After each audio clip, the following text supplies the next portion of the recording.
Friends ఇదిగోండి ఆకు తెంపుకొని వచ్చాను అనమాట. ఇక్కడ చూడండి ఎంత బాగుందో ఆకు. ఇదిగోండి పెద్ద పాపకి గోరింటాకు పెట్టాలని చెప్పేసి వదిలేసానండి. ఇంకా ఇంత ఇంత ఆకు ఉంటుందండి చెట్టుకి. ఇంట్లో అద్దెకున్న ఆవిడకి ఉంచేసాను అనమాట. ఆవిడకి కొంచెం ఉంచేసని నేను కొద్దిగా తీసుకున్నాను.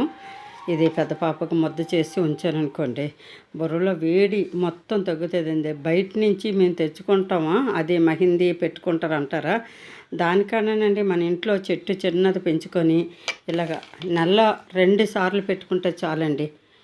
బుర్రలో వేడంతా తగ్గిస్తుందండి, మెదడుని చల్లబరుస్తుంది.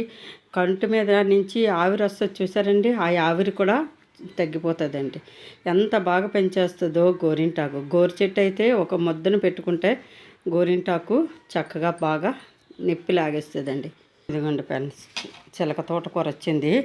ఈ చిలక తోటకూర అయితే చక్కగా పెసరపప్పు వేసుకొని ఉడికించి పెట్టుకుంటే చక్కగా బాగుంటుందండి. చిలక తోటకూర చాలా బాగుంటుంది. ఇదిగోండి ఎంత బాగున్నదో ఆకు చూడండి. చిలక తోటకూర చక్కగా ఉంది. మనకైతే గోలలో పండింది, అది పల్లెటూరులో అయితే చక్కగా మల్లగట్టుల మీద ఉంటాయి, చక్కగా వేసుకోవచ్చండి పప్పులో. అయితే గోరింటాకు చిలక తోటకూర. బాయ్ ఫ్రెండ్స్, లైక్ చేయండి, సపోర్ట్ చేయండి ఫ్రెండ్స్. బాయ్.